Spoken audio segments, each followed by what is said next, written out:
여러분들의 일상을 업그레이드하는 이곳 코칭룸의 저는 코치 서진입니다. 여러분들 서점에 가셔서요, 좋은 심리학 책을 어떻게 고를까 고민 많이 하시잖아요. 네, 심리학 책들이 너무너무 많이 쏟아져 나오고 있어요. 네, 심리학 전공자로서 심리학 서적들이 많고 사람들이 많이 본다는 건 되게 반가운 일인데 너무 많은 다양한 책들이 쉴 새 없이 쏟아져 나오다 보니까 독자들 입장에서는 어떤 책을 선택을 해야 될까 궁금하실 것 같아요.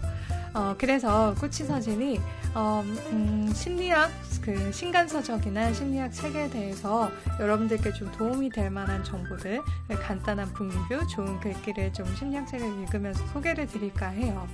오늘 그 첫 번째 시간으로는 제가 소개해드릴 책은 바로 성숙한 어른이 갖춰야 할 좋은 심리습관이라는 책입니다. 네. 이 책은 지금 인터넷 서점 등에서 한 탑 10에 계속 랭크가 되어 있더라고요. 그래서 출간이 된 지는 조금 됐는데 여러분들 아마 심리학 책에 관심이 있으신 분들은 잘 아실 수도 있어요. 이렇게 심리학이 쓸모 있을 줄이야 라는 노란색 책이 있거든요. 네, 그 책의 저자 류시안이라는 분이 이 책을 썼습니다. 네, 이 책의 특징은요, 이런 거예요. 되게 어려운 어떤 심리학적인 이론을 좀 공부하고 하기보다는 우리가 살면서 일상에서 어떻게 심리학적인 이론, 심리학적인 내용들을 적용하고 또 심리학적으로 풀어갈 수 있는지 그냥 일상생활에서 접근할 수 있는 방법에 대해서 쉽게 쓰여진 책이라고 보시면 될 것 같아요. 그래서 좀 전에 말씀드린 심리학이 이렇게 쓸모 있을 줄이야 역시 마찬가지고요. 이번에 저자가 또 발간한 이 책 역시 더 나은 삶을 위해서, 더 나은 나를 위해서 심리학을 이용하라 라는 가장 심플한 메시지를 담고 있어요. 그래서 내가 원하면 뭐든지 할 수 있다. 이러한 근본적인 믿음을 가지고 저자가 말하는 건요. 처음에 행동에 숨겨진 어떤 심리학적인 동기를 이해하는 거죠. 네, 그리고 나서 두 번째는 내가 왜 변화를 해야 되는지, 변화의 의도를 분명히 한다. 그리고 세 번째는 내가 고쳐야 되는 행동을 좀 교정하고 수정하는 거예요. 그렇게 행동을 좀 바꿔보고, 그다음에 네 번째는 그 효과가 어떤지, 내가 잘했는지, 이렇게 하니까 좋은지, 아니면 좀 더 해야 되는지, 이런 효과를 점검한다. 그리고 마지막은 내가 성공할 때까지, 그리고 내가 익숙해질 때까지 계속 한번 시도해본다. 그래서 이렇게 5가지 스텝별로 만약에 뭔가를 더 나은 삶을 위해서 노력한다고 하면 누구나 자기가 원하는 목표를 이룰 수 있다라는 되게 심플하지만 좀 강력한 메시지를 전달을 하고 있습니다. 그래서 제가 이 책을 읽어보니까 가장 중요한 거는요. 저자가 33가지의 어떤 심리 습관을 말을 하고 있어요. 33가지의 심리 습관을 크게 4개의 파트로 나뉘거든요.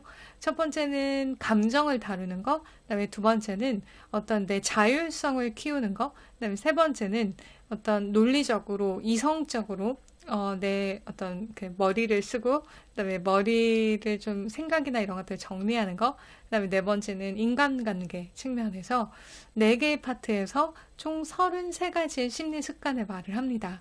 그래서 이 33가지의 심리 습관들을 한번 내 걸로 조금 잘 만들려면 저자가 3분 팁이라고 해가지고 3분 동안 할 수 있는 아주 간단한 팁들을 같이 제시를 해줘요. 그러니까 그런 게 바로 되게 좀 이 책의 장점인 것 같아요. 그냥 심리학적인 이론만 말하고 심리학의 어떤 실험 같은 것만 말을 하면 그래서 어떡하라고, 그래서 이거 어떻게 적용하고 어떻게 쓰는 거지? 라고 궁금할 텐데 저자는 그런 면에서는 되게 차분하게 뭐 한번 해볼 만한 거? 그게 어려운 게 아니라 이렇게 한번 해볼 수 있겠구나 라는 되게 좋은 솔루션을 같이 주고 있어요. 그래서 여러분들이 그런 작은 성공 경험들을 늘리고 그렇게 되면 내가 이것도 했네? 그런 자신감이 또 커지겠죠. 자신감이 커지고 그럼 나는 할 수 있어. 그러면 내가 뭐든지 할 수 있어를 이룰 수 있다라는 게 저자 류시안의 전하는 메시지입니다. 네, 그래서 제가 오늘은요, 여러분들께 이 책에서 여러분들과 좀 공유하고 싶은 그 부분을, 네, 제가 조곤조곤 여러분들께 들려드릴 수 있도록 하겠습니다. 저는 이 부분이 조금 가장 이 챕터가 마음에 들었어요. 제목은요, 좋은 사람이 되고 싶은 마음, 부족한 자기애가 우리를 정서적 협박에 휘둘리게 한다입니다. 당신은 정서적 협박을 받아본 경험이 있는가? 물론 납치를 당하거나 공갈 협박에 시달리는 것이 흔히 경험할 수 있는 일은 아니다. 그러나 우리가 미처 알지 못하는 사실이 있다. 바로 우리의 일상생활에서 나와 당신 모두 또 다른 형식의 협박을 받은 적이 있거나 지금도 협박에 시달리고 있을지는 모른다는 사실이다. 우리에게 협박을 가하는 사람들은 우리가 가진 돈이나 목숨을 욕심내지 않는다. 그러나 그들의 말 한마디는 우리에게 아픔과 죄책감을 안기고 좋았던 기분을 순식간에 시궁창에 빠뜨리기도 한다.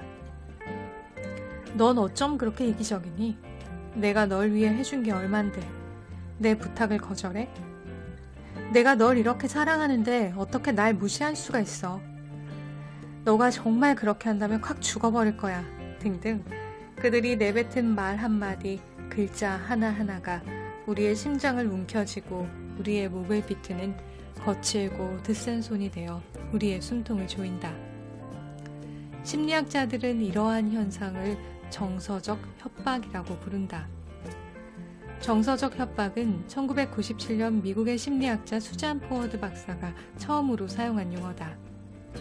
1998년엔 그녀와 도나 프레이지어가 함께 출간한 협박의 심리학이 센세이션을 일으켰다. 최근엔 타이안의 심리상담가 저우무츠가 정서적 협박에서 벗어나라 이라는 책을 냈는데 중국어권 시장에서 정서적 협박이라는 용어가 핫 이슈로 떠오르기도 했다. 정서적 협박. 정서적 협박은 비정상적인 인간관계에서 비롯된다. 협박자는 항상 무리하고 불합리한 요구와 위협, 압박, 침묵 등을 통해 자신에게 가까운 사람들 혹은 자신의 인생에서 중요한 사람들에게 좌절감과 죄책감, 두려움, 부끄러움 등을 안김으로써 소기의 목적을 달성하고자 한다. 그러나 때로는 어떤 목적을 달성하기 위해서가 아니라 그저 습관적으로 정서적 협박을 가하기도 하는데 이러한 상황이 반복되면 협박을 받는 사람들조차도 그런 대우를 당연시하게 된다. 시쳇말로 협박이 먹히는 이유는 협박을 받는 사람이 상대와의 관계를 유지하고 싶어 하기 때문이다. 그렇기에 피해자들은 자신에게 생채기를 내면서까지 상황에 타협하고 상대에게 순종하는 방법을 택한다. 왜? 보통 정서적 협박자들은 말 한마디로 우리의 기분을 나락으로 떨어뜨리고 한숨 한 번으로 당장의 감정을 좌지우지할 만큼 우리에게 중요한 사람, 예컨대 부모나 선생님, 친구, 연인 또는 배우자이기 때문이다. 협박자들은 대개 나는 또 뭐뭐인 줄 알았더니 괜찮아. 어차피 넌 신경도 안 쓰는 걸 뭐. 너도 알고 있었구나 하는 식의 말들로 운을 뗀다. 예를 들어 타지에서 직장생활을 하다 모처럼 집으로 돌아온 당신에게 어머니가 이런 말을 한다고 가정해보자. 아이고, 너 나이가 벌써 몇인데 얼른 결혼해야지. 옆집 애를 좀 봐라. 40이 다 되도록 싱글이니 어디 시집이나 가겠니? 너는 절대 그렇게 되면 안 돼. 여자는 시집을 가야 인생의 이막이 열리는 거야. 그러니까 전에 소개받았던 의사 집안 아들이랑 잘해봐. 엄마가 다 너 잘되라고 하는 소리니까 나중에 후회하지 말고 엄마 말 들어. 어떤가? 스트레스가 가중되는 기분이지 않은가? 어쩌면 깊은 한숨과 함께 피곤하다는 말이 절로 나올지도 모르겠다. 정서적 협박의 본질은 해당 관계가 매우 중요하다고 인정하는 데 있다. 가족관계, 부부관계, 연인관계, 친구관계, 심지어 고용관계에서도 정서적 협박이 이뤄질 수 있다. 우리가 이런 관계를 의식하는 한 상태는 관계의 결렬을 무기로 얼마든지 우리를 위협할 수 있고, 우리가 이런 위협에 대처하는 방법을 모르는 한 상대를 우리를 조종해 자신들이 원하는 목적을 달성할 수 있다. 요컨대 우리가 정서적 협박에 시달리는 이유는 우리가 그 관계를 중시하는 착한 평화주의자이기 때문이다. 정서적 협박은 남을 자신의 통제하에 두고자 하는 강렬한 욕망이 만들어낸 일종의 심리게임 혹은 전략으로 그 시작은 한 사람의 성장 과정과 연관이 있다. 어린 시절 나를 돌봐주고 항상 나와 함께 했던 사람이 독립적 주체로의 성장을 응원하는 대신 나와 그 자신을 하나로 묶어 지나친 사랑을 쏟는 동시에 부채감을 안겨주었다면, 그래서 상대와 조금만 거리를 두거나 반항을 해도 이내 죄책감에 휩싸이게 되고, 이러한 죄책감을 다시 상대와의 친밀도와 결부에 생각하게 되면서 저도 모르게 정서적 협박자가 되어버린 것이다. 왜? 자신도 그렇게 자랐기 때문이다. 그래서 일단 권력을 손에 쥐면 자신을 협박하던 누군가와 똑같이 다른 사람에게 압박을 가하는 것이다. 정서적 협박자는 상습적으로 사용하는 위협의 방식에 따라 몇 가지 유형으로 나뉠 수 있는데, 능동적 공격성이 높은 유형부터 살펴보자면 다음과 같다. 먼저 첫 번째 유형은 자신이 원하는 대로 해주지 않으면 자신도 그에 상응하는 행동을 할 것이라고 노골적으로 협박하는 처벌형 협박자다. 예컨대 이들은 지금 당장 돌아오는 게 좋을 거야. 그렇지 않으면 집에 아예 못 들어오게 문을 걸어 잠가버릴 테니까 라고 말을 하거나, 지금 당장 나타나지 않으면 우린 끝이야.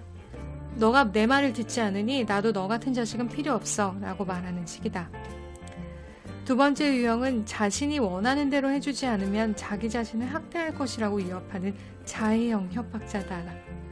이들은 주로 지금 당장 돌아와, 그렇지 않으면 너가 돌아올 때까지 안 자고 기다릴 거니까, 또는 내 말대로 안 하면 확 죽어버릴 거야 라는 식의 화법을 쓴다. 세 번째 유형은 책임전가형 협박자다. 이들은 전혀 상관없는 일이나 인과관계가 부족한 일들을 무기로 내세우는 데 선수다. 예를 들면, 봐, 너가 말을 안 들어서 엄마랑 아빠가 싸우게 됐잖아. 오늘 내가 넘어져서 다친 건 어젯밤에 너 걱정하느라 잠 제대로 못 자서야. 이게 다 너 때문이야 라고 말하는 식이다. 네 번째 유형은 피해자 코스프레형 협박자다. 책임 전가형 협박자와 유사하지만 이들은 주로 원망의 형식을 빌려 소극적으로 자신의 감정을 토로한다. 우회적인 표현을 즐겨 사용하기 때문에 이들이 협박으로 하고자 하는 말이 무엇인지를 파악하는 일은 온전히 듣는 이의 몫이다. 예컨대 이들은 이렇게 말한다. 난 자식 교육도 제대로 하지 못한 정말 형편없는 인간이야. 그러니 애들이 집에서 기다리는 사람은 생각도 안 하고 매일 늦게 들어오지. 애들이 날 안중에도 두지 않는 건 전부 내 잘못이야. 다섯 번째 유형은 도덕성 강요형 협박자다. 이들은 온갖 도덕적 간역을 입에 달고 산다. 부모님 연세도 있는데 그분들 생각도 해야지. 너가 이렇게 이기적으로 굴면 안 되지. 애써 키워놨더니 부모님을 떠나 그 멀리서 일을 구하겠다고? 돌아와서도 좋은 일자리는 찾을 수 있잖아. 곁에 있어두려는 게 효도야, 안 그래? 우리 사회에서는 이같이 정서적 협박을 가하고 또 협박을 받는 사람들을 흔히 찾아볼 수 있다. 특별히 사회적 역할을 중시하는 문화적 배경 탓에 다들 어느 정도는 부모님께 효도하는 착한 아들, 딸, 남들이 부러워할 만한 이상적인 부부 또는 연인, 부침성 좋은 친구, 맡은 바 책임을 다하는 성실한 직원이 되고 싶어 하기 때문이다. 달리 말하면 우리 스스로 역할에 따른 의무를 다해야 마땅하다는 생각을 하고 또 사회적으로도 이런 특정 역할을 해야 한다는 분위기가 형성되어 있기에 이를 빌미로 우리에게 죄책감을 안기고 더 나아가 서로 간의 관계를 제멋대로 주무르려는 사람이 생겨난다는 뜻이다. 한마디로 자신의 맡은 역할을 의식하며 상대와의 관계를 중요시하는 우리의 마음이 우리를 정서적 협박이라는 덫에 빠뜨리고 고통의 굴레에 가두는 것이다. 그렇다면 정서적 협박 앞에서 우리는 어떻게 해야 할까?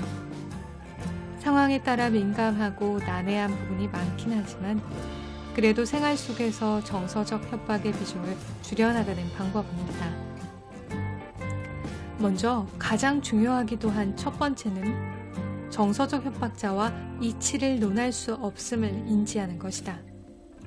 그들은 이치가 아니라 정을 앞세운 사고방식과 설득 기술을 가지고 있기에 이치를 따져 그들의 스타일을 바꾸려고 한들 아무 소용이 없다. 그렇게 이미 오랫동안 협박에 시달려 왔다면 먼저 자신의 관성적 사고방식부터 바꿔야 한다. 서둘러 반응을 보이지 말고 잠시 멈춰 자신의 마음을 들여다보는 시간을 가져야 한다는 뜻이다. 정서적 협박에 시달리는 사람들은 대부분 좋은 사람이 되고 싶어 하고 인정에 목말라 하며 지나치게 남을 의식하고 끊임없이 자기 자신을 의심하는 한마디로 자신감과 자기애가 부족한 사람들이기 때문이다. 먼저 자기 자신을 돌보고 자신과 잘 지낼 줄 알아야 진정으로 다른 누군가를 사랑할 수 있는 법이다. 억울함을 감내해 사랑을 얻을 수 있다고 생각한다면 이는 큰 착각이다. 당신이 믿는 그 사랑은 진짜 사랑도 아닐 뿐더러 당신의 마음에 상처를 남기고 어쩌면 그 다음 세대에게까지 상처를 안길지도 모른다. 다음으로 협박자를 대할 때는 반드시 정서적 경계를 설정해야 한다. 상대를 아무리 사랑하고 또 아무리 중요하게 생각할지라도 상대의 감정까지 책임질 필요는 없다. 그러니 상대의 자극과 교육책과 지탄과 억지에도 자신만의 경계를 지키며 협박자의 공격이 완화된 때를 기다릴 필요가 있다. 그런 다음 다시 상대와 이야기를 나눠 나도 그와 함께 문제를 해결해 나가길 원한다는 사실을 알려야 한다. 사실 정서적 협박은 끊임없이 반복되는 악순환과 같다. 그 때문에 이를 끊어내는 데에는 반드시 장애물이 있을 수밖에 없다. 하지만 악순환에도 연결고리가 있게 마련이다. 더 이상 자신의 방식이 먹히지 않는다는 사실을 상대가 깨닫는다면, 그리고 우리의 원칙과 경계가 파고들 틈이 없이 견고하다면 상대는 우리를 대하는 방식을 달리 해야겠다고 생각하게 될 것이다. 마지막으로 사랑하는 사이에 대한 새로운 정의가 필요하다. 정말로 서로를 사랑하는 사이라면 너가 떠나면 죽어버릴 거야 라고 집착의 굴레를 씌울 것이 아니라 너가 있어 내 삶이 더욱 아름다워졌어 라며 서로의 존재를 존중하고 축복해 줄 수 있어야 한다. 우리에게 정말로 정서적 협박을 가할 수 있는 사람, 혹은 우리로부터 정서적 협박을 받을 수 있는 사람은 결국 우리와 가장 가깝고 또 소중한 사람들이다. 그러니 더 이상 빗나간 사랑에 자신을 거둬 자기 자신조차 사랑하지 못하는 사람은 되지 말자. 앞에서도 언급한 바와 같이 정서적 협박은 내적 불안에서 비롯된다.